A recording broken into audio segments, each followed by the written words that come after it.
King Corbin, I presume?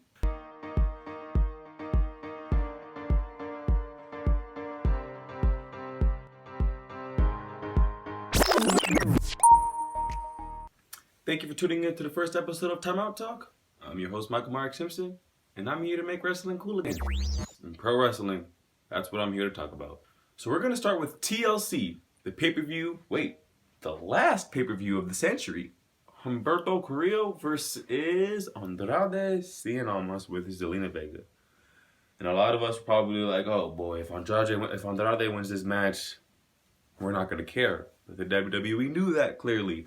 So what they went ahead and did is they let Humberto win with a pretty clean W, honestly. And I think it was I think that Zelina got involved with it a little bit, so it caused Andrade to get distracted, gave Humberto the W. And that is something that, obviously that's huge for Humberto, and it's helping their story grow. The only thing that I'm scared of, is these fans. They're very, very fickle. Especially when you're going city to city, country to country, you never know what fans are going to give you what type of reaction, right?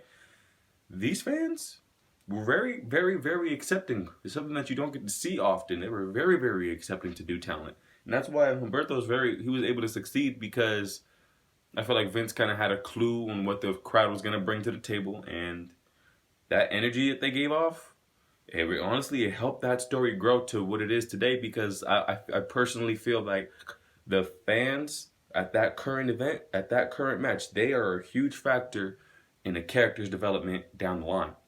And that is something that the fans are going to make the match or they're going to break the match. The New Day versus the Revival, and that match was, honestly, what do you expect from the Revival and the New Day? They're always going to put on good shows. They have good chemistry together. The New Day they never disappoint. They honestly never disappoint. After the tag team match, we had Aleister Black versus Buddy Murphy. So they're what we call on the rise. And these two young superstars, they will never, ever, ever fail to put on a good match. It's up to the fans on whether they want to accept it as a good match or not. That freaking black mask, like, the fans know it. That's like the equivalent to RKO in its prime, dude. Like, he hits you with that black mask, you know it's done. Everybody's favorite, because it's Rusev Day! Along with Bobby Lashley and Lana. That's where everybody tends to turn away. You see, now, I know that you guys I know how you guys feel about this. You think it's complete and utter dog poop. I would love to cuss, but I'm not going to get monetized for that. It was complete and utter dog poop at first. Like, when you were watching this, you were just like, what is this? What are you guys doing? But you can't have that approach when it comes to this type of thing, because that's the approach backstage wants you to have. They want you to cringe every single time you see Lana, because Lana is just purely annoying. That's just how it is. That's just the case. It's not our fault she's annoying, but she is. And Lashley was never the greatest character. He was kind of boring all the time, right? Rusev,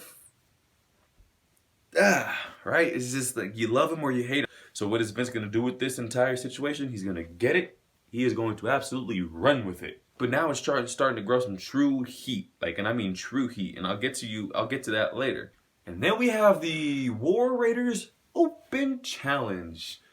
They only have one loss to this time. And that is to the OC, who is exactly who accepted their open challenge. But Carl Anderson wasn't too keen on calling it an open challenge. And that it was a good match. The War Raiders are always going to put on a good match. Two huge guys, they got some pretty damn good chemistry. Roman Reigns versus King Corbin, I presume? No. You just genuinely hate this dude. We just hate Baron Corbin because he's Baron Corbin. And from 2016 to 2018, it was definitely hard for him to find that character. We all knew the minute he shaved his head, he was going places. His heel, the reactions he gets from the crowd reminds me of JBL. You just want this dude off your television. You do not want to see him as champion.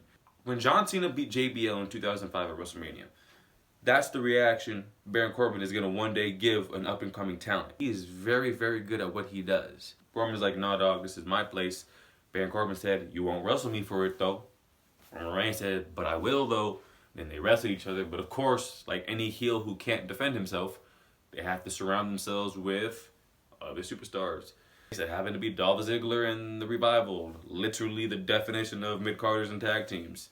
When he poured dog food on Roman and CM Punk didn't completely shoot that down, that gave me some hope in King Corbin. And then when I see him on the WWE backstage, he just showed me that he is very invested in his character. Match itself, The Miz versus Bray Wyatt, was exactly what you expected it. Miz is not the best wrestler in the world.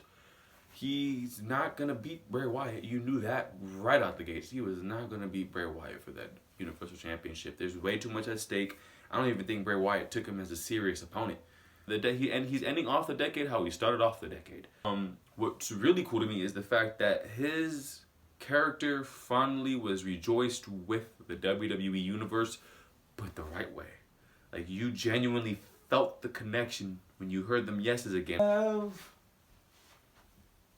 The main event, which was Charlotte Flair, Becky Lynch versus the Kabuki Warriors. That's right, the Kabuki Warriors. One more time, the Kabuki Warriors. She's still Asuka, but she's not winning a women's championship just like that. It's not going to be that easy for her like it was in NXT. But it was when they started using innovative tactics to win their matches. And Kairi Sane, when she got pulled out the ring and she pulled out the fire extinguisher, that was pure innovation, pure creativity, and it got the crowd to react.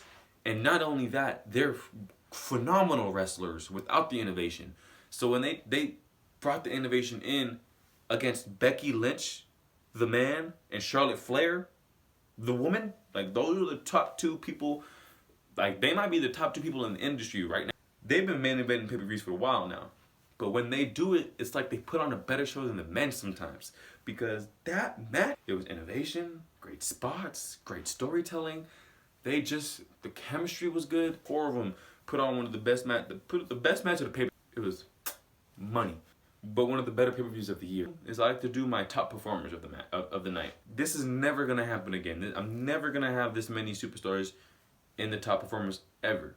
Kairi Sane, Asuka, Charlotte Flair, Becky Lynch, Buddy Murphy, and Aleister Black. And now we're going to talk about Monday Night Raw.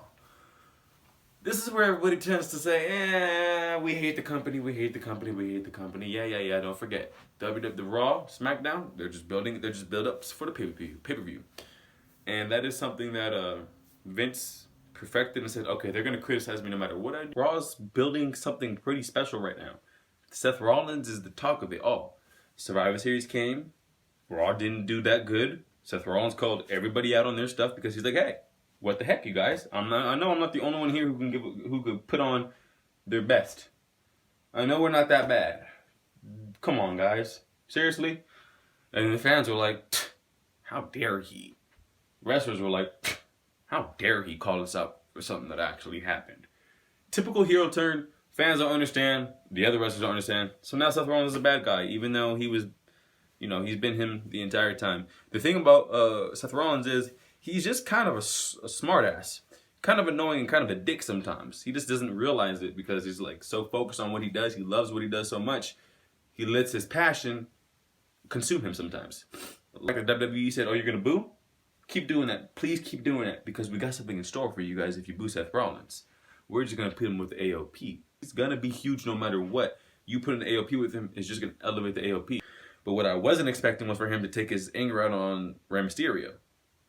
I think he's seen it as, oh, Rey Mysterio, you want to help KO? Just for that, I'm going to take your title next week.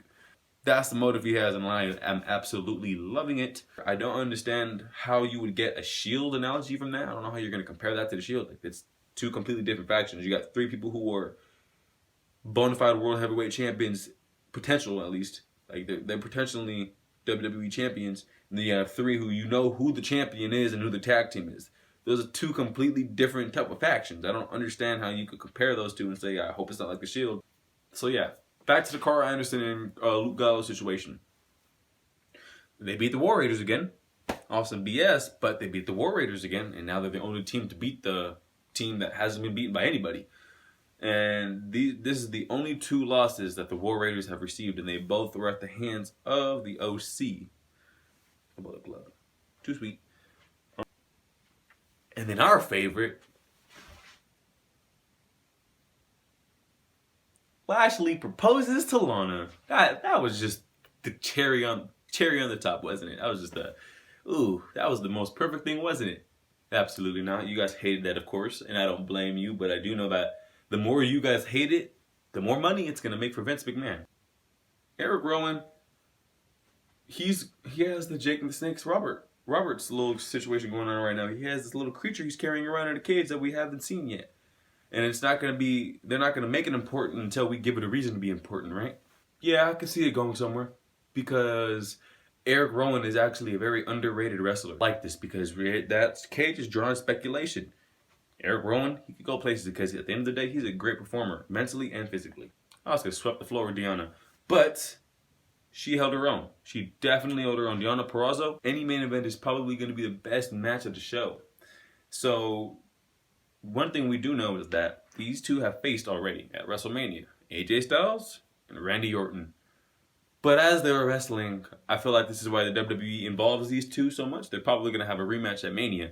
And that reason is because when they were wrestling at Mania, there was a yellow light that was shining and a lot of the fans couldn't see the match. And it was pissing the fans off. I would be mad too if I paid all this money and I can't see damn near like one of the biggest dream matches of all time. And it's ruined. That just tells the WWE, hey, scratch it out. You got to do it all over again now. Y'all didn't do it the right way. It's just going to build their storyline. I want to see AJ Styles versus Randy Orton 2. And I want to see AJ Styles versus Randy Orton 3. Retirement match. I'm telling you, AJ Styles signed a 3-year contract. By that time, that contract's going to be expired. Just saying, I don't want to get your hopes up, but hey, you never know. The Styles Clash, the RKO, huge impacts on the wrestling world. We talked about Raw, and we talked about TLC, and that should wrap it up for the pro wrestling part of this. Thanks for watching the first episode of Timeout Talk. I'm your host, Michael Mark Simpson, and stay tuned for the next episode.